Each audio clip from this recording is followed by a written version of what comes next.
नमस्कार, स्वागत है आप सभी का डीडी न्यूज में। आपके साथ इस वक्त के समाचार लेकर हाजिर हूं मैं संध्या शर्मा। आइए बुलेटिन की शुरुआत करते हैं हेडलाइंस के साथ। इजरायल के प्रधानमंत्री बेंजामिन नेतन्याहू ने पीएम मोदी से टेलीफोन पर की बातचीत। दोनों नेताओं ने आतंकवाद के प्रति अपनी जीरो टॉलरेंस की नीति को दोहराया।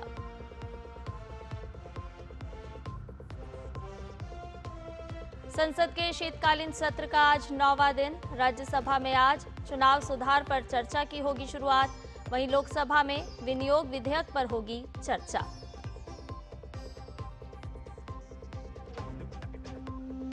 पश्चिम बंगाल और यूपी समेत 11 राज्यों और केंद्र शासित प्रदेश में चल रहे मतदाता सूची के विशेष गहन पुनरीक्षण का आज अंतिम दिन। चुनाव आयोग की अहम बैठक भी आज।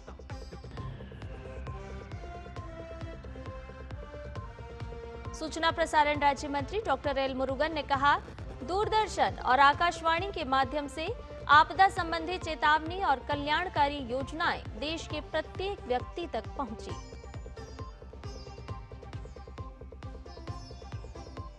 और भारत ने जूनियर हॉकी विश्व कप में जमाया कांस्य पदक पर कब्जा। अर्जेंटीना को 4-2 से हराकर जीता पहला कांस्य पदक।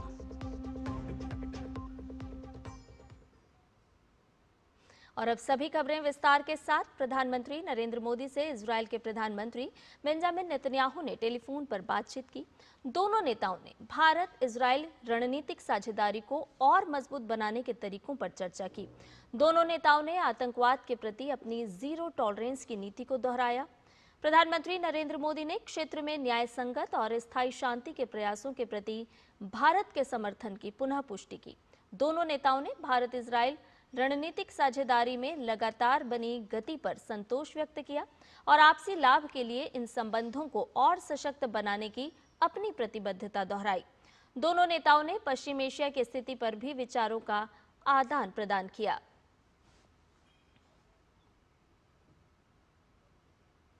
देश में इंडिगो की उड़ानों के रद्दीकरण और देरी की घटनाओं के बाद अब लगातार व्यवस्था में सुधार आ रहा है। पूरे देश में इंडिगो के ऑपरेशन अब स्थिर हो रहे हैं। उड्डयन मंत्री राममोहन नायडू ने विमानन मंत्रालय के कंट्रोल रूम का कल जायजा लिया और वर्तमान स्थिति की विस्तार से जानकारी भी ली। कंट्रोल रूम की ओर से यात्रियों की चिंताओं को जल्द और प्रभावी ढंग से दूर करने के लिए रिस्पांस टाइम को और बेहतर करने की कोशिश की जा रही है। इसके साथ ही यात्रियों की उड़ान संबंधी दिक्कतों के समाधान के लिए मंत्रालय ने कंट्रोल रूम नंबर 011-2460-4283, 011 के साथ 2463-2987 जारी किया है। यात्री एयर सेवा ऐप और वेब पोर्टल पर भी अपनी शिकायत दर्ज कर सकते हैं।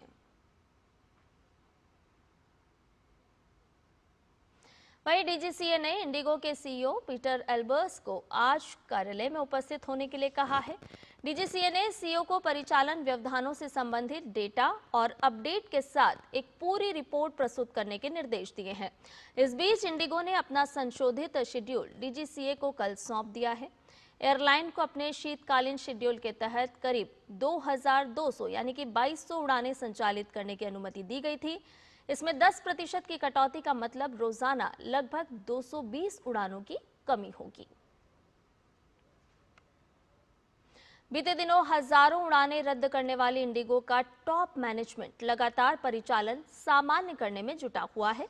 इंडिगो के चेयरमैन विक्रम सिंह मेहता ने कहा कि एयरलाइन का निदेशक मंडल हाल में हुए उड़ान व्यवधानों के हर पहलू की जांच करेगा। Is that the airline let you down? We owe answers to our customers, to our government, to our shareholders, and equally importantly, to our employees. We assure you that we will examine every aspect of what went wrong, and we will learn from it. The board has decided it will involve external technical experts to work with the management and help determine the root causes and ensure corrective action. और अब खबरें संसद के शीतकालीन सत्र से जुड़ी हुई। दरअसल संसद के शीतकालीन सत्र का आज 9वां दिन है। उच्च सदन में आज चुनाव सुधारों पर चर्चा होगी। इससे पहले इस मुद्दे पर कल लोकसभा में चर्चा हो चुकी है। वहीं राष्ट्रीय गीत वंदे मातरम की 150वीं वर्षगांठ पर चर्चा को आगे बढ़ाया जाएगा। 9 दिसंबर को राज्यसभा में इस विषय पर चर्चा की शुरुआत हुई थी। साथ ही राज्यसभा में आज केंद्रीय मंत्री डॉक्टर जितेंद्र सिंह अंतरिक्ष विभागों की अनुदान मांगों पर स्थायी समिति के रिपोर्ट के बाद किए गए कार्यान्वयन के संबंध में वक्तव्य देंगे। केंद्रीय संचार एवं ग्रामीण विकास राज्य मंत्री डॉक्टर चंद्रशेखर पेमासानी का वक्तव्य भी कार्यसूची में शामिल किया गया है।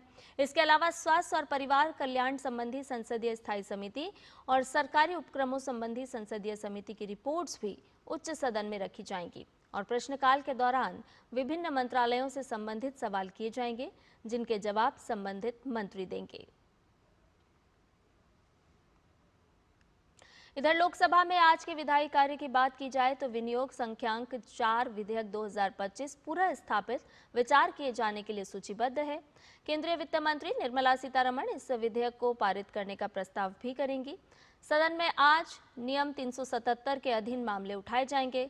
वहीं संविधान 129वां संशोधन विधेयक 2024 और संघ राज्य क्षेत्र विधि संशोधन विधेयक 2024 संबंधी ज्वाइंट कमेटी की रिपोर्ट को पेश करने के समय को आगे बढ़ाने का प्रस्ताव भी रखा जाएगा। इसी के साथ वर्ष 2025-26 के अनुदानों की अनुपूरक मांगों के पहले बैच पर चर्चा और मतदान भी लोकसभा की कार्यसूची में सूचीबद्ध है। इसके अलावा सरकारी उपक्रमों संबंधी संसदीय स्थायी समिति और स्वास्थ्य और परिवार कल्याण संबंधी स्थायी समिति की रिपोर्ट्स सदन के पटल पर रखी जाएंगी। वहीं प्रश्नकाल में विभिन्न मंत्रालयों से संबंधित सवाल होंगे, जिनके संबंधित मंत्री जवाब देंगे। लोकसभा में चुनाव सुधार पर जब चर्चा हुई तो पक्ष विपक्ष की ओर से सवाल जवाब का तीखा सिलसिला भी देखने को मिला। कांग्रेस सहित विपक्षी दलों की ओर से एसआईआर की प्रक्रिया पर सवाल खड़े किए और इसे रोकने की मांग की गई, तो सरकार की ओर से वोटर लिस्ट के शुद्धिकरण को चुनाव आयोग का संवैधानिक अधिकार बताया गया। चुनाव सुधारों पर लोकसभा में चर्चा में हिस्सा लेते हुए सपा सांसद डिंपल यादव ने कहा कि एसआईआर के नाम पर एनआरसी लागू करने का प्रयास किया जा रहा है, जबकि एनडीए सहयोगी अनुप्रिया पटेल ने विपक्ष के रुख पर सवाल खड़ा किया। नागरिकता कानून लागू किया जा रहा है रिवीजन के नाम पर। यह कार्य हमारी नागरिकता, लोकतंत्र और संवैधानिक नैतिकता की बुनियाद पर सीधा निशाना है। आपके पास हर चुनाव में एक नया हथकंडा होता है। कभी संविधान खतरे में है, कभी आरक्षण खत्म हो रहा है। इस बार आप लेकर आए वोट चोरी। हाँ, ये वोट चोरी का नारा लेकर गद्दी तो आपकी छिन गई, उसी की पीड़ा है आपको। दूसरे दिन चर्चा की शुरुआत करते हुए कांग्रेस सांसद केसी वेणुगोपाल ने चुनाव प्रक्रियाओं की निष्पक्षता पर सवाल उठाया। भाजपा सांसद रविशंकर प्रसाद ने पलटवार करते हुए कहा कि विपक्ष चुनाव हारने पर सवाल उठाता है। Unfortunately today, sir, that sanctity has been completely compromised. The idea of an impartial electoral umpire has been replaced now. जब जनता वोट नहीं देती है तो चुनाव आयोग गड़बड़ है, जनता वोट नहीं देती है तो बाकी गड़बड़ है। तो भाई अगर जनता आपको वोट नहीं देती तो हम क्या करें? चुनाव सुधारों पर लोकसभा में 2 दिन तक जोरदार चर्चा देखने को मिली है। सदन चलाने को लेकर सत्ता और विपक्ष के बीच सहमति बनने के बाद से ही लोकसभा में खूब कामकाज देखने को मिल रहा है। अनुज यादव, नीरज सिंह, अमृत गुप्ता के साथ शैलेंद्र मिश्र, डीडी न्यूज। वहीं लोकसभा में चुनाव सुधार पर हुई चर्चा पर सरकार की ओर से गृह मंत्री अमित शाह ने जवाब दिया तो विपक्षी दलों द्वारा खड़े किए गए सवालों का सिलसिलेवार तरीके से जवाब भी दिया। अमित शाह ने कांग्रेस की पूर्ववर्ती सरकार के समय चुनाव आयोग के साथ किए गए खिलवाड़ गिनाए और साथ ही मौजूदा मोदी सरकार द्वारा चुनाव सुधार के लिए उठाए गए कामों को सामने रखा। गृह मंत्री ने राहुल गांधी के द्वारा पूछे गए सवालों पर तमाम नियमों को गिनाते हुए कहा कि सारी प्रक्रियाएं तयशुदा नियमों के आधार पर ही हुई है, लेकिन चुनावी हार से हताशा के चलते विपक्षी दल बेवजह सवाल खड़े कर रहे हैं। चुनाव सुधार पर घमासान, लोकसभा में संग्राम, राहुल के सवालों पर अमित शाह का पलटवार, नाराज विपक्ष ने सदन से किया वॉकआउट। विपक्ष के नेता महोदय कहते हैं कि पहले मेरी बात का आप जवाब दीजिए, मैं सुनना चाहता हूं। आपकी मुंसफी से संसद नहीं चलेगी। मेरे आप बोलने का क्रम मैं तय करूंगा। इस तरह से नहीं चलेगी संसद। मान्यवर, उनको धैर्य रखना चाहिए, उनको धैर्य रखना चाहिए मेरा जवाब सुनने का। इनकी एक एक बात का जवाब मैं दूंगा, मगर मेरे भाषण का क्रम वो तय नहीं कर सकते, मैं करूंगा, क्योंकि मैं बोल रहा हूं। चुनाव सुधारों पर हुई जोरदार चर्चा का लोकसभा में उत्तर देते हुए गृह मंत्री अमित शाह ने कहा कि चुनाव आयोग स्वतंत्र संस्था है और एसआईआर कराना चुनाव आयोग का कार्य है। अमित शाह ने कहा कि अनुच्छेद 327 में चुनाव आयोग को मतदाता सूची बनाने और उसमें सुधार का पूरा अधिकार है। अमित शाह ने कहा कि कांग्रेस पार्टी एसआईआर पर झूठ फैला रही है। मैंने एसआईआर की प्रक्रिया का, इससे जुड़े हुए संवैधानिक अनुबंधों का और भूतकाल में जो एसआईआर हुए वो सभी का गहन अभ्यास किया है। मैं आज आपके माध्यम से इस सदन को और सदन के माध्यम से पूरे देश की जनता को जो झूठ विशेषकर कांग्रेस पार्टी द्वारा फैलाया गया है वो झूठ का मेरे तर्कों के हिसाब से जवाब देना चाहता हूं। कांग्रेस पर करारा पलटवार करते हुए गृह मंत्री अमित शाह ने कहा कि पहली बार वोट चोरी तब हुई थी जब नेहरू जी देश के पीएम बने। जब इंदिरा गांधी रायबरेली का चुनाव जीती थी तब वोट चोरी हुई थी। गृह मंत्री ने कहा कि मतदाता सूची पुरानी हो या नहीं, विपक्ष की हार तय है। हारने की परंपरा शुरू करने के बाद इन्होंने सबसे पहले ईवीएम को निशाना बनाया। मैं आपके माध्यम से सदन को और सदन के माध्यम से देश की जनता को बताना चाहता हूं, ईवीएम कौन लेकर आया इस देश में? मान्यवर, कौन लेकर आया? 15 मार्च 1989 को जब राजीव गांधी इस देश के प्रधानमंत्री थे तब ईवीएम लाने का कानूनी बदलाव किया गया था। अब राजीव गांधी के ईवीएम के कानून का भी विरोध कर रहे हैं। गृह मंत्री ने कहा कि समय समय पर मतदाता सूची में सुधार जरूरी है। कोई पहली बार एसआईआर नहीं हो रहा, पहले तो एसआईआर का विरोध नहीं हुआ था। गृह मंत्री ने कहा कि जिनकी मृत्यु हो गई या जिनके 2 जगह नाम है उनके नाम हटाने ही चाहिए।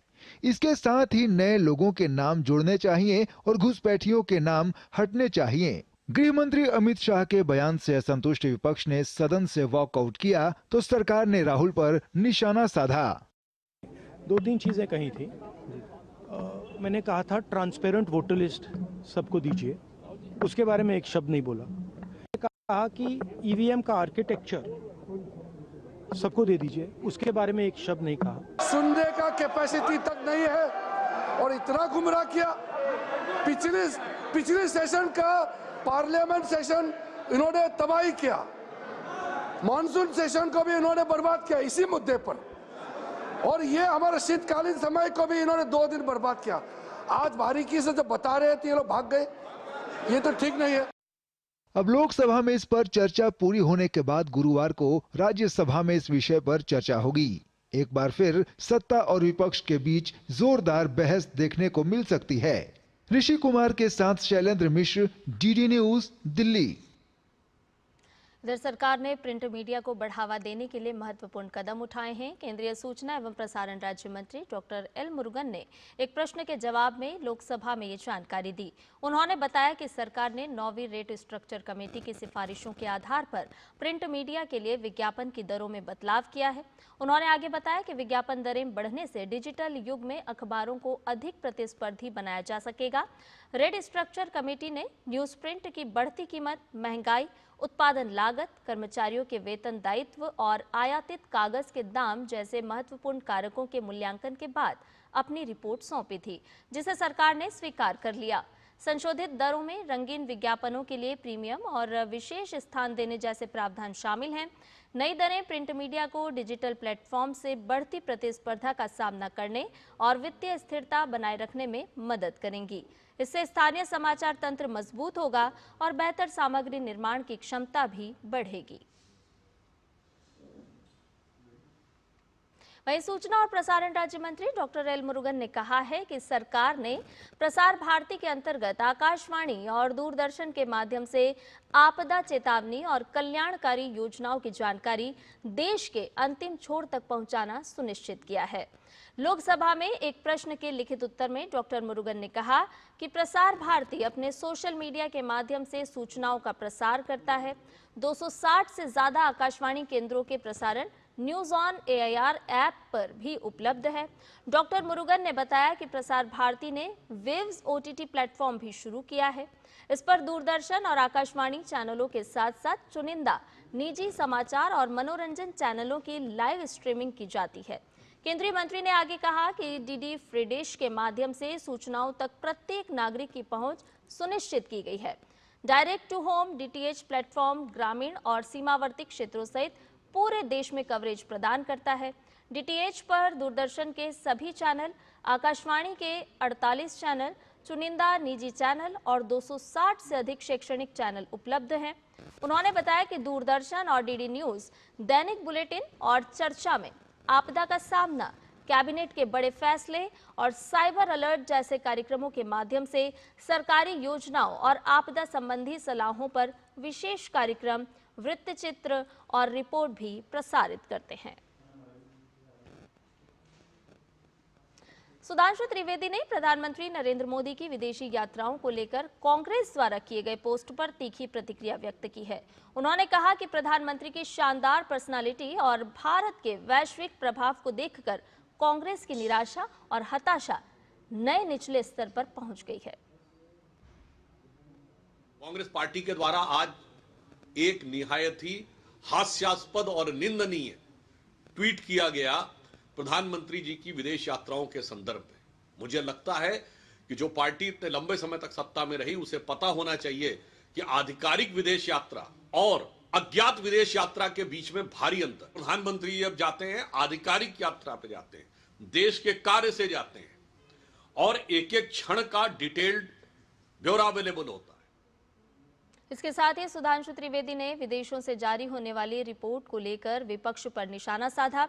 उन्होंने कहा कि हर संसद सत्र से ठीक पहले ऐसी रिपोर्ट सामने आती हैं और विपक्ष इन्हें आधार बनाकर सदन में हंगामा करता है।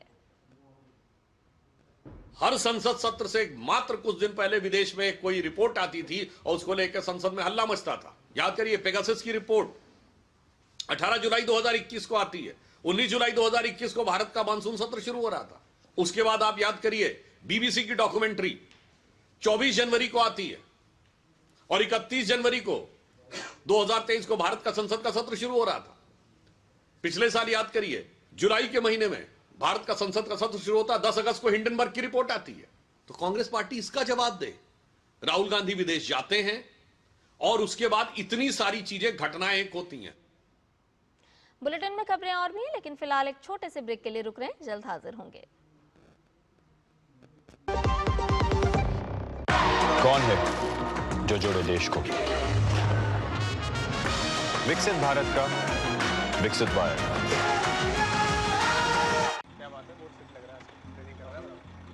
3 महीने में पैसे डबल? वाह, फास्ट और हाई रिटर्न्स भी। क्या स्कीम है? कल तो नहीं थी यहाँ। और कल होगा भी नहीं। तूने कभी 5 ओवर में डबल सेंचुरी मारी है? ऐसे स्कीम के बहकावे में आके हम धोखा खा सकते हैं। और RBI कहता है अपना पैसा सुरक्षित रखो और समझदारी से निवेश करो। अगर ज्यादा रिटर्न के पीछे भागोगे तो रिस्क भी उतना ही उठाओगे। और फास्ट रिटर्न से बच के। और फास्ट बॉलिंग से भी। RBI कहता है जानकार बनिए, सतर्क रहिए। ब्रेक के बाद समाचार में आपका एक बार फिर से स्वागत है। रुक करते हैं अगली खबर का। केरल को छोड़कर 11 राज्यों और केंद्र शासित प्रदेशों में वोटर लिस्ट के स्पेशल इंटेंसिव रिवीजन के फॉर्म जमा करने की आज अंतिम तिथि है।